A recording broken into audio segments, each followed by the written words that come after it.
Hello, hi, right. What did I want to talk about today? I want to talk about social anxiety. What it is,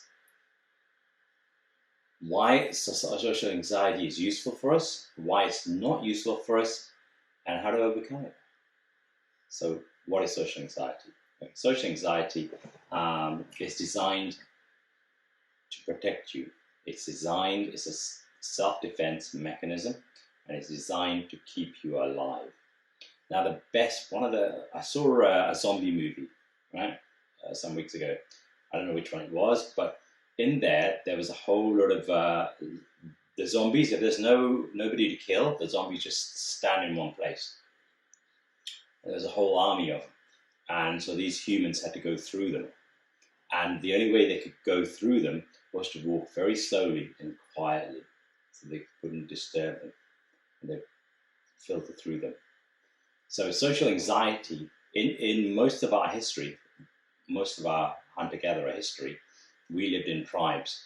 So if you came across another tribe, you would shut down, and the tribes would try to go through each other or around each other, but they would stay quiet. You would shut down because you don't want to make any noise, you don't want to upset anybody, you don't want to alarm anybody, you just want the tribes to just go past. So if you came across a stranger in the hunter-gatherer period was somebody who was not from your tribe, but somebody from another tribe. And so the chances of you being killed by them was quite high. So you had to be very careful. So now, in our society now, we are surrounded by strangers.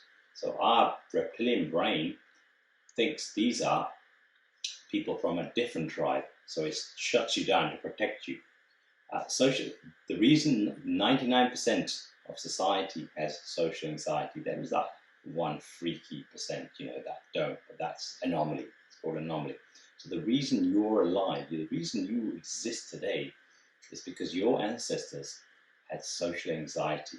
That is why it's 99%, because social anxiety was a very important survival mechanism. It was so important that it spread throughout our society or culture, so that it protected you. That's why the humans that had social anxiety, they survived long enough to reproduce.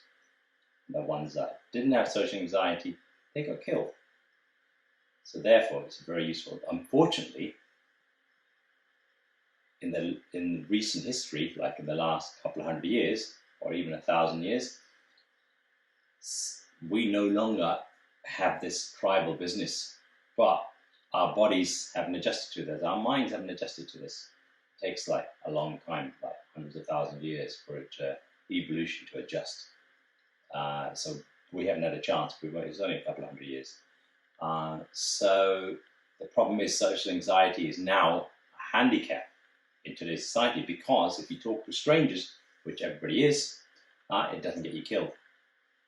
How strange, yeah. So what we need, so social anxiety, incredibly useful, is to keep you alive. And if you try to talk to strangers, if you try to talk to people not from your tribe, the automatic safety system inside your brain will start trying to shut you down, will start dampening you down. That's why when you're on the tube or the train or any other confined space with strangers, everything shuts down. But if you're on the tube and you watch like 6 or 7 friends come on, they're loud, they're brash, they're chatting all the time, because they're in their little group, they know each other.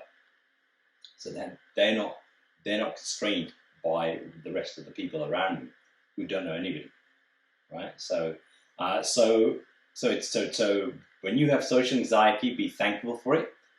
It's what saved your ancestors. It's what allowed your ancestors to survive long enough to reproduce so that you could be born. So social anxiety is our friend, right? It's there for a reason. So now it's useful in historic societies, but not in our modern society, right? So how do we deal with that? Because people who've overcome their social anxiety do way better in our society than people who don't, right?